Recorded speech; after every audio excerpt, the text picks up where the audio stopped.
दिन पहले हमने एक वीडियो बनाई थी माओवादी कमांडर माडवी हिडमा पर, और उसमें हमने साफ साफ बताया था कि सोशल मीडिया पर उसे किस तरह एक शांत, सरल और जमीन से जुड़े इंसान की तरह प्रोजेक्ट किया जा रहा है। लेकिन अब जो दिल्ली के अंदर हुआ है उसने पूरा मामला ही पलट दिया है। सच कहूं, बहुत से लोगों के लिए यह समझना मुश्किल हो गया है कि आखिर असली मुद्दा क्या था और उसे किस दिशा में मोड़ दिया गया। सबसे पहले ये वीडियो देखिए।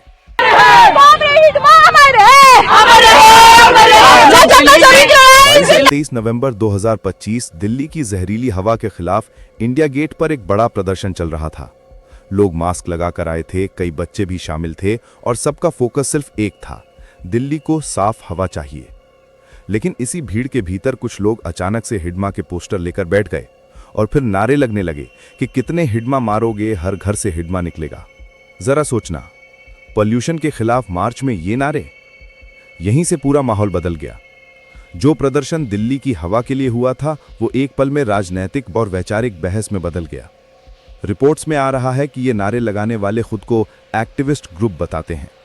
कुछ इंटरव्यूज में ये लोग कह रहे थे कि जंगल सिर्फ दिल्ली के नहीं पूरे देश में काटे जा रहे हैं और हमें वही मॉडल आगे बढ़ाना है जो नक्सली बस्तर में लेकर आए थे। यानी हिडमा को एक तरह से एंटी कॉर्पोरेट रेजिस्टेंस का सिंबल बनाकर पेश करने की कोशिश। बाद में कुछ लेफ्ट लीनिंग ग्रुप्स ने बयान दिया कि वो एक्स्ट्रा जुडिशियल किलिंग की बात उठा रहे थे, लेकिन खुद स्वीकार किया कि पॉल्यूशन मार्च में ये मुद्दा उठाना गलत मंच और गलत टाइमिंग थी। अब इस घटना के बाद पुलिस ने 20 से ज्यादा लोगों को हिरासत में लिया है, क्योंकि पुलिस पर पेपर स्प्रे तक किया गया, रोड ब्लॉक किया गया और नारेबाजी से माहौल भड़काने की कोशिश दिखाई दी। पटियाला हाउस कोर्ट में इन सभी को पेश भी किया गया है। छत्तीसगढ़ के डिप्टी सीएम विजय शर्मा ने साफ कहा कि जो लोग दिल्ली में बैठकर हिडमा को हीरो बता रहे हैं वो एक बात बस्तर आकर देखें कि दशकों से यहां के लोगों और जवानों ने क्या झेला है। और ये बात गलत भी नहीं है। हिडमा कोई सोशल वर्कर नहीं था, वो कई बड़े एम्बुश, आईईडी ब्लास्ट और सुरक्षा बलों पर हमलों का प्लानर था। अब ऐसे व्यक्ति को इको वॉरियर या पीपल्स हीरो बताना ये सवाल तो खड़े करता ही है। लेकिन असली दिक्कत सिर्फ इतनी नहीं है। असली समस्या यह है दोस्तों, किसी भी जेन्युइन नागरिक मुद्दे को कुछ लोग अपने राजनीतिक या वैचारिक एजेंडा के लिए हाईजैक कर लेते हैं।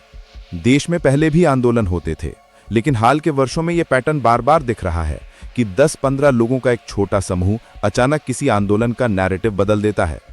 याद है 2023 के प्रदर्शन? शुरुआत न्याय के लिए हुई थी, लेकिन बाद में इनमें ऐसे ग्रुप शामिल हुए जिनका मकसद सिर्फ टकराव पैदा करना था। सीए विरोध प्रदर्शन, कई जगह हिंसा, पत्थरबाजी, 27 मौतें और करोड़ों का आर्थिक नुकसान। शाहीन बाग, महीनों तक रोड ब्लॉक, लोकल लोगों को भारी दिक्कत और शुरुआत के मुद्दे से आंदोलन पूरी तरह भटक गया। अब बात माओवादी हिंसा की। गृह मंत्रालय के आंकड़े कहते हैं कि 2004 से 2025 तक माओवादी हिंसा में 8,895 से ज्यादा लोगों की मौत हुई है। इनमें आदिवासी, नागरिक, सुरक्षा बल सब शामिल हैं। यानी वो संघर्ष उतना रोमांटिक नहीं है जितना कुछ लोग सोशल मीडिया पर दिखाने की कोशिश करते हैं। अब बात यह है कि जब प्रदूषण जैसा म्यूचुअल कंसेंसस वाला मुद्दा जिस पर पूरा देश एक साथ खड़ा होता है, उसके बीच में हिडमा के पोस्टर आ जाएं तो सवाल तो उठते ही उठते हैं। क्या ये एनवायरमेंट मूवमेंट की विश्वसनीयता को कमजोर नहीं करता? क्या ये आम जनता की समस्या को हाईजैक करने जैसा नहीं लगता? और क्या इससे राज्य को सख्ती करने का मौका नहीं मिलता? दोस्तों, जो लोग ऐसे नारे लगाते हैं उन्हें पता होता है कि इमोशनल मुद्दे लोगों को जल्दी जोड़ते हैं। जल, जंगल, जमीन की लड़ाई में हिडमा जैसे लोग सिंबल बना दिए जाते हैं, जबकि असली कहानी उससे कहीं ज्यादा जटिल और खून खराबे वाली है। और यह पैटर्न नया नहीं है। हर जगह जहां विकास रुकता है, जहां सामाजिक अनरेस्ट बढ़ता है, वहीं से ऐसे नए सिंबल पैदा होते हैं। यही कारण है कि हमें समझना होगा कौन आंदोलन हमारे लिए है और कौन आंदोलन सिर्फ एजेंडा को आगे बढ़ाने का तरीका है।